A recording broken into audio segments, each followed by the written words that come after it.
I want to talk to you about this X-31 Shockwave Quadcopter. I love this item. Sky Rider. Fantastic. Here's the package right here out of the box. I want to show it to you real quickly. Just a quick unboxing to show you it is actually nice and small and compact, lightweight. It does come with the camera. That's what it comes with. It does come with a remote control that takes 4 AA batteries in the back. Super simple to install. One little battery, one little screw to take the battery out and replace that.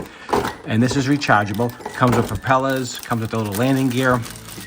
Comes with some extra stuff. All you need to go, everything in here, extra screws, a USB charger for the actual drone itself. Around 70 to 90 minutes to charge the drone. Is you just push this back open and open up the door. Okay, there's an on-off switch right over here, right, once you get it charged, and then you just pull the battery out, just like you see here, and you charge this battery up. When you're done, you put it back in here into the drone, you plug it in. It is a little inconvenient, I get it, and then you basically plug it in and you're good to go. Probably assuming it's gonna run around 10 minutes or so, and then you have to charge it up again, and that's just pretty much how this works. You put the feet on, turn it on and off, and it's good to go. Quickly, you can just take these all, just pop right on here. You put the screws in here to tighten them up. That's super simple, so it's 4 screws. These just pop right on, and then the little feet just pop right on the bottom here. You can see here, they just snap right in, real easy. You can see a couple screws, not even any screws, you just basically just pop them right in, and that's how you put the feet on, and that's as simple as that. I just plugged it in here, as you can see, and as soon as you turn on, the light turns red. That means it's charging, and when it's charged, the light will go off, and that's when you know it's charged. What you have to do now, once you get it installed, ready to go,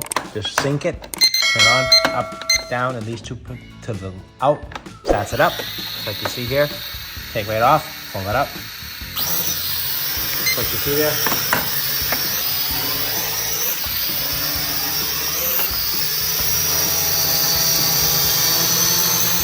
Not bad, pretty stable.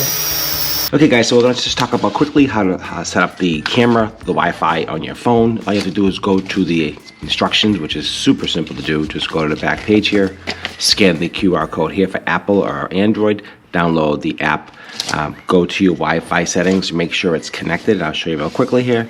You just go to your Wi-Fi settings and you'll see it here, Sky Rider. Click on Sky Rider and Cruise, Sky Rider Cruise, get that connected, and then you just go to the app, hit here, and then you hit the start button. And once you hit the start button, we are actually, you can see here, recording from the camera. So here is how you use it. You can actually fly it from the phone or fly it from the remote at that point.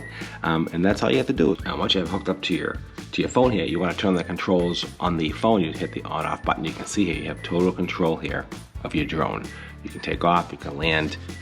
And the remote does have a phone holder actually. It just clips onto a phone. It's actually a very simple design. You can see here, just like that. So you can use your phone as a screen, and you can see where you're flying and actually remote control to fly it if you want to, or you can use your total phone and just fly it together. But actually, it's a good design. It holds my iPhone 14 Pro Max, and that is pretty good. That's a pretty big phone, and that works perfectly.